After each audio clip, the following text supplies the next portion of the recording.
everyone, happy Halloween! In today's video we're going to show you guys how to make some awesome Halloween treats. So first of all we have the standard cookies. We're going to make spoons and also Halloween fingers out of these cookies. So without further ado, let's go into the ingredients. For the standard batch of these cookies, you're going to need 3 cups of all-purpose or low-gluten flour, 1 teaspoon of baking powder, 1 cup sugar, 2 standard sticks or 113 grams per standard stick of butter. Don't worry, all of the units and measurements will be provided both in metric and imperial in the description below, so you guys can go check that out. And then aside from butter, you're gonna also need 1 egg. So we have all the ingredients here, and let's start putting it into the mixing bowl.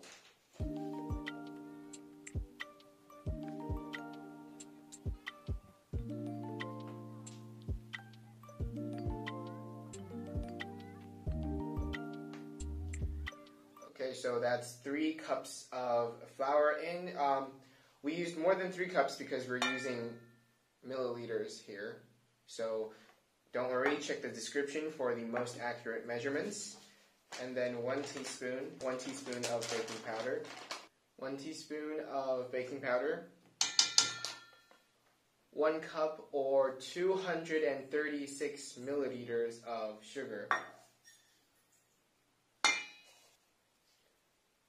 Butter, 1 egg.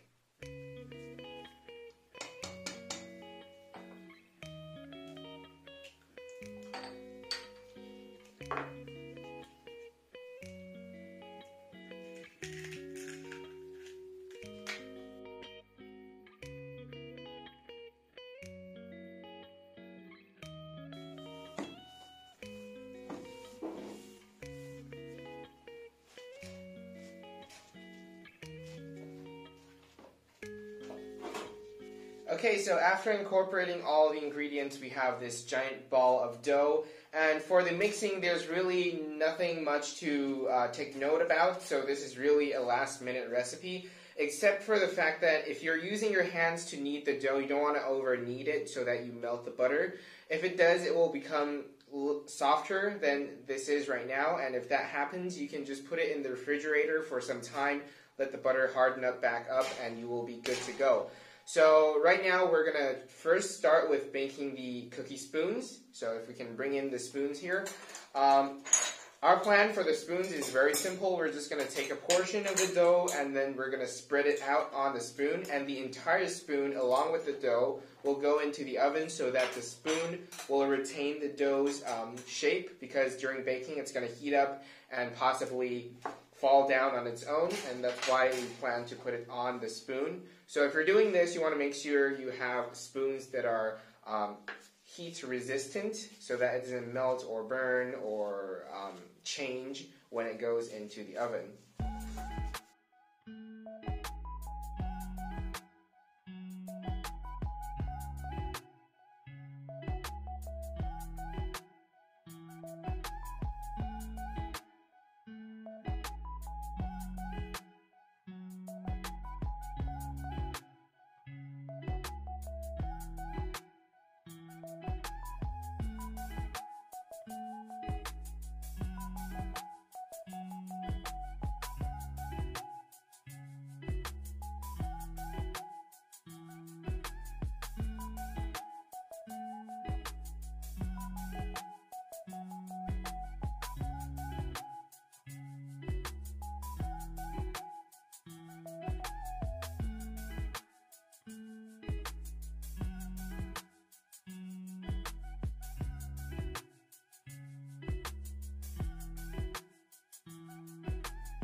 Fingers. We do the fingers. You want to do the fat one, thin one, shorter one, small one, old one, young one? Want to do all the same kind or every one or different? I want to try to make a one. Lady fingers. What means lady fingers? Yeah, what is lady fingers? Actually, I don't know. I just think about finger, And the last wrinkle. Oh, skewer. I think there's skewer. Okay. Finger.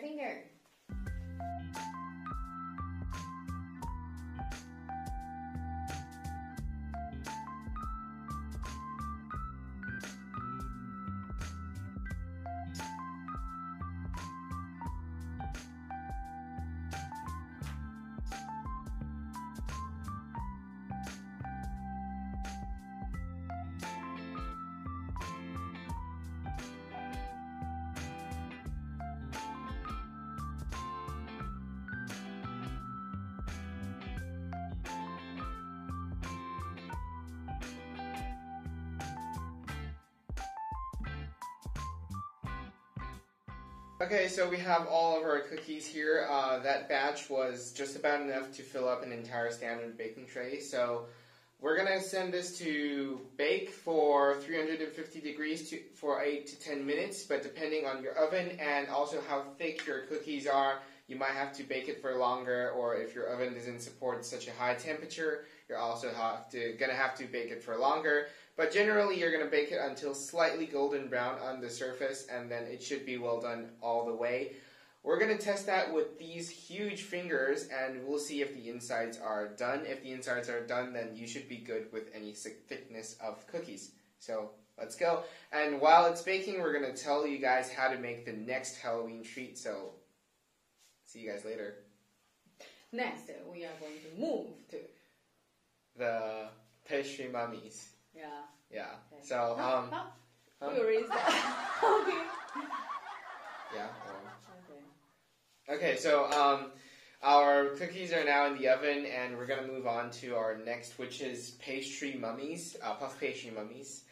Also, a pro tip for the cookies back there, if you want them to stay what they looked like before going in, you want to cut down on the baking soda, because the baking soda helps it rise up, makes the cookie more crumbly and also airy. However, it does ruin your shapes if you want to have some special designs. Now, since it's final minute recipes, we're going to use store-bought ones, but you can definitely also use homemade puff pastry if you prefer. So for the pastry mummies, it's very easy. You just take your piece of pastry, you cut it into thirds in your mind. Don't actually cut it into thirds. And then for the left and right thirds, you're going to cut it into strips, like the strips that they use to wrap the mummy in. So kind of just cut it like that.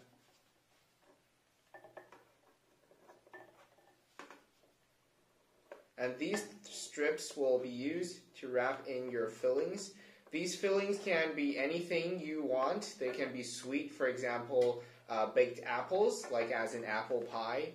Those can be used as your the body of the mummy. You can also use hot dogs if you prefer something savory. You can use hot dogs as the mummy inside. And you don't have to, you can adjust the thickness of your strips accordingly. You can also make it uneven if you prefer. So I'm going to try thin on one side and thick on the other.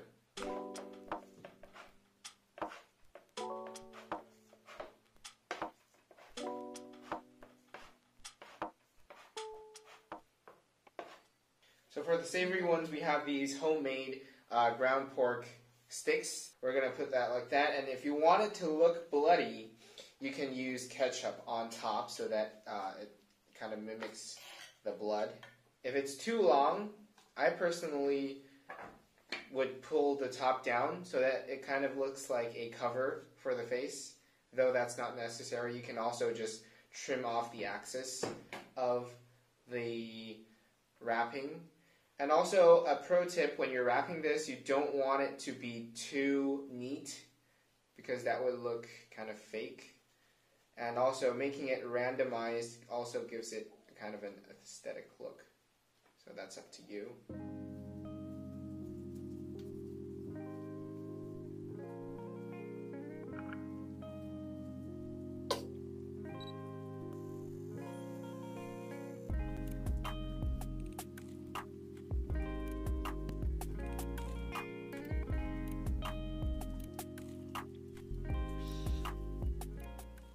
But for the axis parts, the extra dangling parts, you might want to press it down depending on what look you're going for.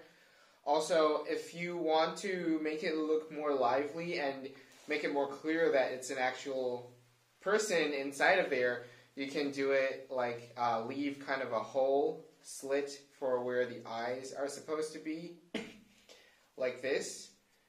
And then you can put marshmallow circles for your eyeballs, and then maybe pieces of sesame, or actually coffee powder, or actually a coffee bean if you have big enough of a space to mimic the eyes of your mummy. So that's basically how you do it. And then if you want it to look super shiny and super fancy, you can take some egg wash, brush it on top before sending it into the oven. Okay, so here are our puff pastry mummies, all done, all 6 of them. We have 3 savory on top, 3 sweet ones on bottom, and we're going to send them to the oven and swap them out for the cookies. We're going to show you what our baking soda puffed cookies look like. And then while these are baking and after we show you guys the cookies, we're going to show you guys the next Halloween treat. So we'll see you guys later. The cookies are done. But let's welcome our cookie. We made chocolate flavor. Wow, no, our finger turned to so huge and giant. Giant is giant. Let me show you guys. Oh! Ta-da! You're going to see the giant finger. Ooh, very, a little bit different with the way we made, right? As I said in the last part, the baking soda makes it puff up and makes it taste more airy, but at the same time it also ruined our fingers. So if you want to make some special shapes or fingers or complex designs, make sure you cut down or completely remove the baking soda element of this cookies so that they don't puff up and ruin your designs. Wow. Yeah, you see they puff, they stick together. Wait, be careful. Oh, they're stuck together. Okay. I want to try to separate. Oh, okay. I'm trying. Let me try to remove this.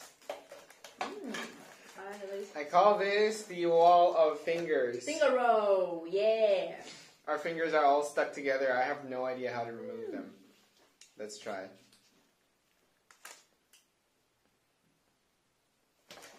Okay. That seems to be working just fine. Wow. Everyone's finger. Every finger we made all changed to giant size. Cool, okay. Acceptable.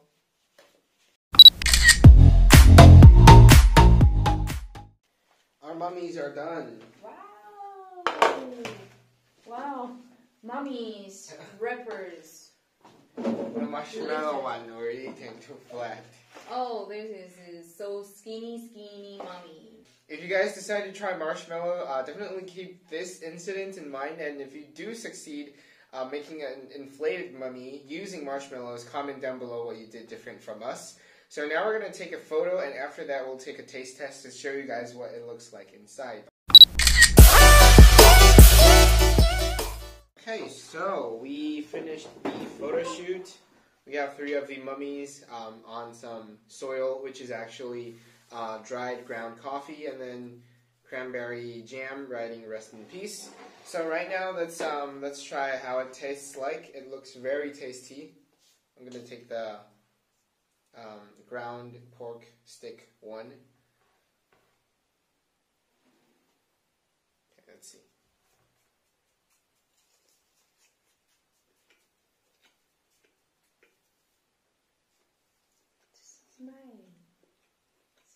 Okay. You guys can see my eyes. I got a cute, I got a cute white eye and pupil.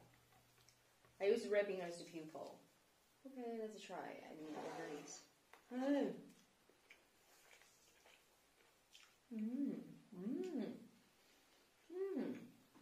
Oh. How does it taste? I feel like good. Can focus? So all you need are very simple. You only need these hard-boiled eggs. They can also be steamed. You just need cooked eggs that are in the shell so they are round when you take them out.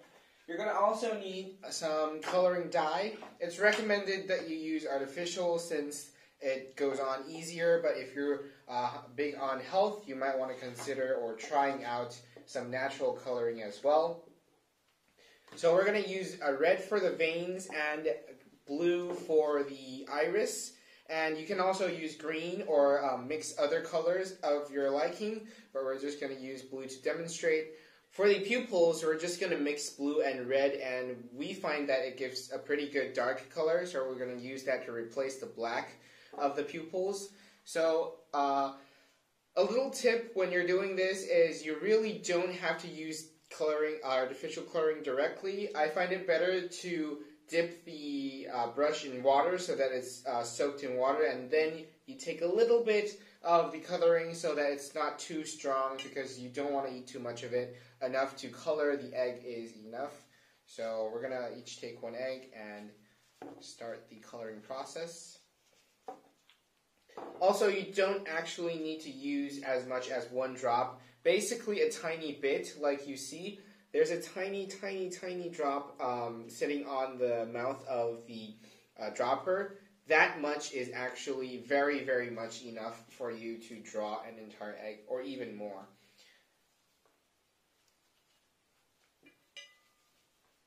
So I'm going to start with blue. I'm going to do my iris first. So just tap that tiny drop of coloring, and then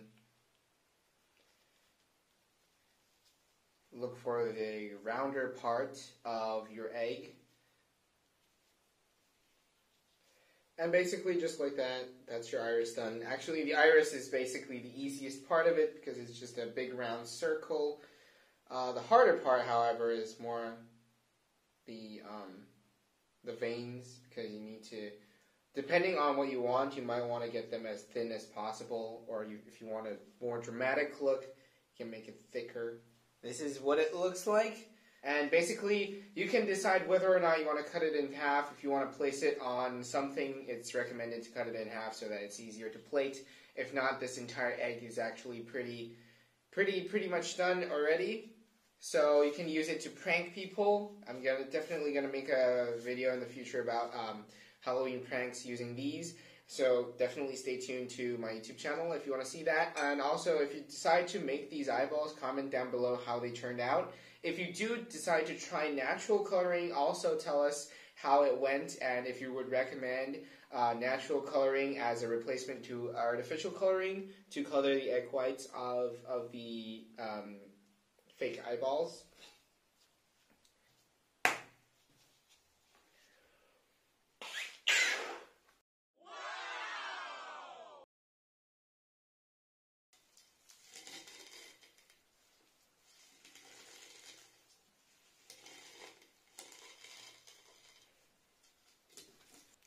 Okay, so here's our attempt at the egg eyeballs, and it's actually pretty easy, pretty quick, definitely qualified for one of the last-minute recipes for Halloween. Okay guys, welcome to the final tasty Halloween last-minute treats. The final one we're going to teach you guys is the fondant brain, and as you can see in front of us, there's kind of a mess. So in the end, the fondant will look like this. We're going to add some coloring to change the color, and this is actually a new fondant recipe. It's a marshmallow base, basically marshmallow added with sugar powder, or also if you don't want the sweets of the sugar powder, you can just use cornstarch, which is basically sugar powder without the sugar. And basically you need to take a microwave-safe container, add the marshmallow inside. You can add some cornstarch on the bottom to prevent such serious sticking. And then after that, after it's melted, you want to use the spoon or some kind of utensil to mix it with the starch powder to incorporate it so that it doesn't stick like this this ball, and this is the finished fondant. Definitely don't use your hands or your gloves to mix this, or else you're gonna get this mess, which is marshmallows are very sticky, and I clearly underestimated its power, so you want to take care of that when you're doing this. So we're going to add the marshmallows because this is not enough for our marshmallow brain, our fondant brain. So we're going to make more fondant and then add to that, and then we're going to add the red food coloring so that it becomes pink. Ooh, hot marshmallows coming through. Oh, yeah. Wow, this is what they look like after microwaving. Yeah, they expanded quite a lot, so make sure you take care of that when you're microwaving them. And after that, you want to mix it, incorporate it with the starch.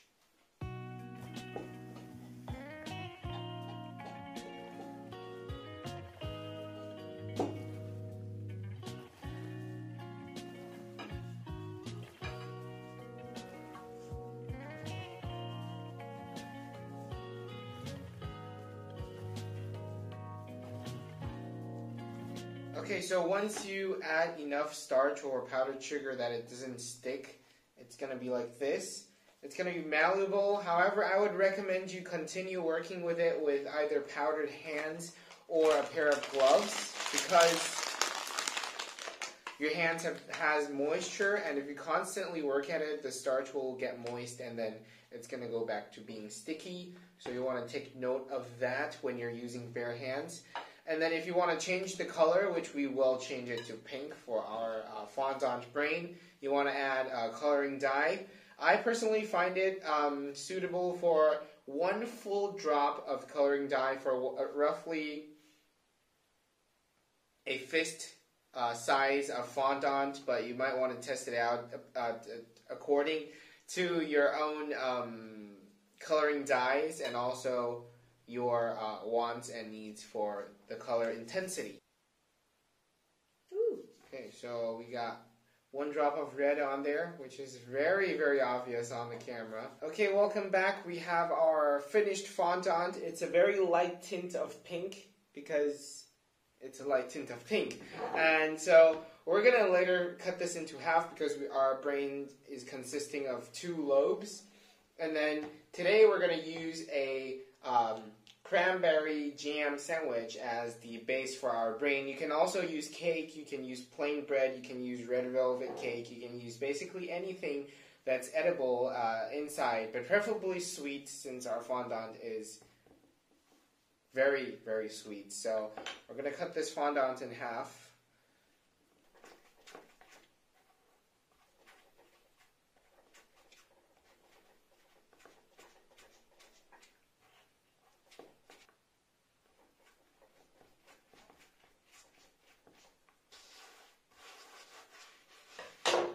Actually, it's pretty fun.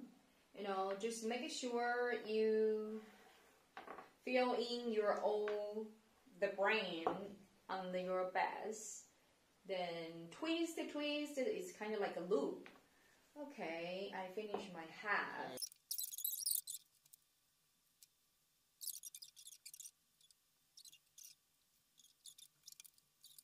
Our brain will be a little bit long, oval. So this is our brain. Yeah. So far. It looks kind of bare, and so that's why we're going to add our homemade cranberry jam to mimic blood. You want to do it? Yeah. Remember the gappa part? The gappa part we did some more, the red cranberry, you can just run through. Some more, some less, where it look not so even, because even would be so weird. Okay. So this is our brain almost done. Basically, the cranberry makes it look more, even more red. And also, if you have any holes that you didn't manage to fill in with your fondant, you can use your cranberry jam to fill up the crevices to make it look like the brain goop that came out of the brain. And if you want some extra garnish, you can also plop a bit of cranberry or maybe draw a bit of cranberry to make it look like blood that spewed out of your brain. So this is our Halloween brain fondant, marshmallow fondant. And if you try yours, definitely comment down below and feel free to post it on social media to show us how you did. Okay, so that's it for the 4 tasty last-minute Halloween treats. We hope you like it. We hope you will use it during Halloween. If you did, definitely comment down below how it went. I will be shooting a prank video using these different treats in the future, so definitely stay tuned to my YouTube channel if you want to see that. We will see you guys in the next video. Bye-bye!